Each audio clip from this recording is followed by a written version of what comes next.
श्री कृष्ण भगवान की जय। श्रीमन नारायण भगवान की जय। राधे राधे, जय श्री कृष्ण। आप सभी का दिन शुभ और मंगलमय हो।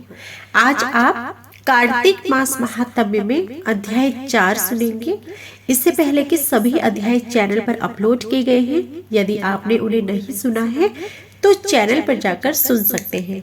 आज का अध्याय पसंद आए तो प्लीज वीडियो को लाइक जरूर कीजिएगा। कमेंट बॉक्स में जय श्री हरि जरूर लिखिएगा। आरंभ करते हैं। अध्याय 4 में कार्तिक व्रत से एक पतित ब्राह्मणी का उद्धार तथा दीपदान एवं आकाश दीप की महिमा का वर्णन किया गया है।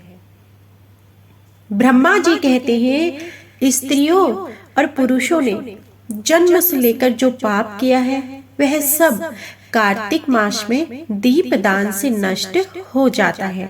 इस विषय में मैं तुमसे एक प्राचीन इतिहास का वर्णन करता हूँ। पूर्व काल में द्रविड़ देश में एक बुद्ध नामक ब्राह्मण रहता था।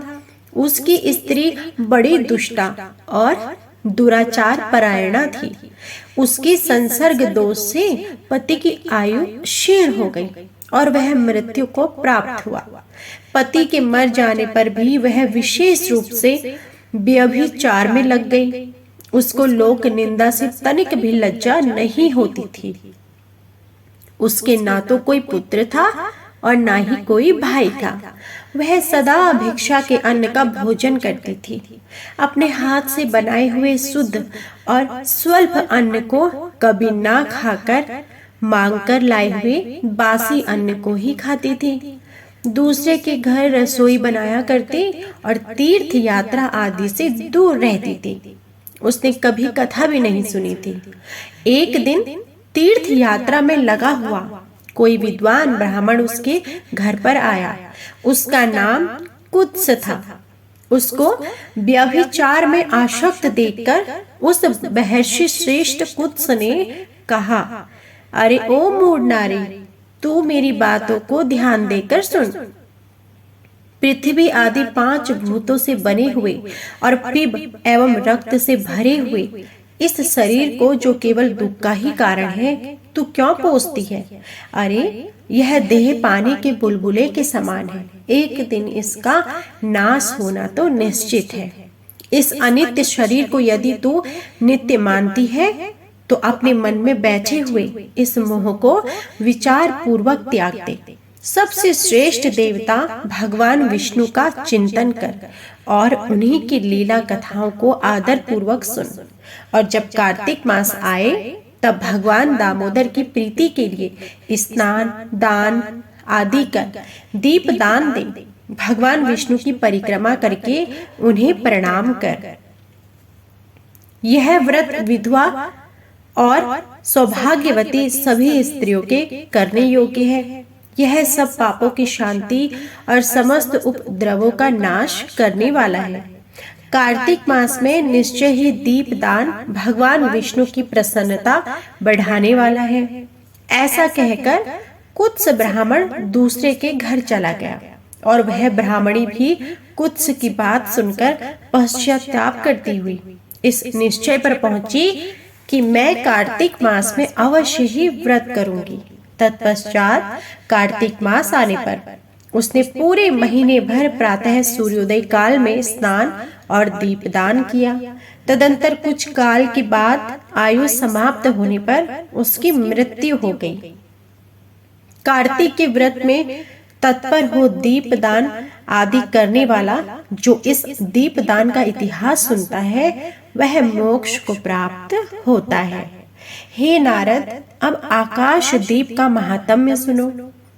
कार्तिक मास आने पर जो प्रातः स्नान में तत्पर हो आकाश दीपदान करता है वह सब लोगों का स्वामी और सब संपत्तियों से संपन्न होकर इस लोक में सुख भोगता और अंत में मोक्ष को प्राप्त होता है। इसलिए कार्तिक में स्नान दान आदि कर्म करते हुए भगवान विष्णु के मंदिर के कंगूरे पर 1 मास तक अवश्य दीपदान करना चाहिए। महाराज सुनंद ने चंद्र शर्मा ब्राह्मण के बताए अनुसार 1 मास तक विधि पूर्वक व्रत किया। वे कार्तिक में प्रतिदिन प्रातः काल स्नान करके पवित्र होते और कोमल तुलसी दलों से भगवान विष्णु की पूजा करके रात में उनके लिए आकाश दीप देते थे। दीप देने के समय वे मंत्रों का उच्चारण करते थे। मैं सर्व स्वरूप एवं विश्व रूपधारी भगवान दामोदर को नमस्कार करके यह आकाश दीप देता हूँ, जो भगवान को परम प्रिय है। हे देवेश्वर, इस व्रत से आप में मेरी शक्ति बढ़ी। इस भाव से प्रार्थना करके राजा सुनंद दीप दान करते थे।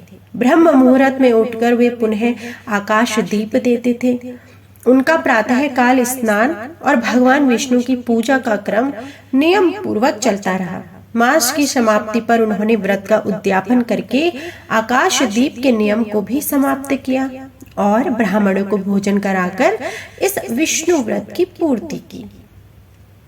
इस पुण्य के प्रभाव से राजा ने इस लोक में स्त्री, पुत्र, पौत्र और स्वजनों के साथ 1 लाख वर्षों तक पार्थिव भोगों का उपभोग किया और अंत में स्त्री सहित सुंदर विमान पर आरूढ़ 4 भुजाधारी शंख, चक्र, गदा आदि आयु से युक्त सुशोभित पीताम्बरधारी विष्णु का दिव्य शरीर पाकर मोक्ष का आश्रय ले लिया। वे विष्णु लोक में भगवान विष्णु के ही समान सुख पूर्वक रहने लगे। अतः कार्तिक मास में दुर्लभ मनुष्य जन्म को पाकर भगवान विष्णु को प्रिय लगने वाले आकाश दीप का विधि पूर्वक दान देना चाहिए। जो संसार में भगवान विष्णु की प्रसन्नता के लिए आकाश दीप देते हैं, वे कभी अत्यंत क्रूर मुख वाले यमराज का दर्शन नहीं करते। एकादशी से तुला राशि के सूर्य से अथवा पूर्णिमा से लक्ष्मी सहित भगवान विष्णु की प्रसन्नता के लिए आकाश दीप प्रारंभ करना चाहिए। पितरों को नमस्कार है, प्रेतों को नमस्कार है, धर्म स्वरूप विष्णु को नमस्कार है, यमराज को नमस्कार है तथा दुर्गम पक्ष में रक्षा करने वाले भगवान रुद्र को नमस्कार है। इस मंत्र से जो मनुष्य पितरों के लिए आकाश में दीप दान करते हैं, उनके वे पितर नरक में हो तो भी उत्तम गति को प्राप्त होते हैं। जो देवालय में, नदी के किनारे, सड़क पर तथा नींद लेने के स्थान में दीप देता है, उसे सर्वोत्तमुखी लक्ष्मी प्राप्त होती है। जो ब्राह्मण या अन्य जाति के मंदिर में दीपक जलाता है, वह विष्णु लोक में प्रतिष्ठित होता है। जो कीट और कांटों से भरी हुई दुर्गम एवं ऊंची नीची भूमि पर दीपदान करता है, वह कभी नरक में नहीं पड़ता। पूर्व काल में राजा धर्मनंदन ने आकाश दीपदान के प्रभाव से श्रेष्ठ विमान पर आरूढ़ हो विष्णु लोक को प्रस्थान किया। जो कार्तिक मास में हरि बोधिनी एकादशी को भगवान विष्णु के आगे कपूर का दीपक जलाता है, उसके कुल में उत्पन्न हुए सभी मनुष्य भगवान विष्णु के प्रिय भक्त होते हैं और अंत में मोक्ष प्राप्त करते हैं। पूर्व काल में कोई गोप अमावस्या तिथि को भगवान विष्णु के मंदिर में दीपक जलाकर तथा बार बार जय जय का उच्चारण करके राज राजेश्वर हो गया था। तो यह थी आज की संपूर्ण कथा। इससे आगे की कथा आप हमारी अगली वीडियो में जरूर सुनिएगा। आज की कथा पसंद आई हो तो प्लीज वीडियो को लाइक जरूर कीजिएगा। कमेंट बॉक्स में जय श्री हरि जरूर लिखिएगा। जय श्री हरि।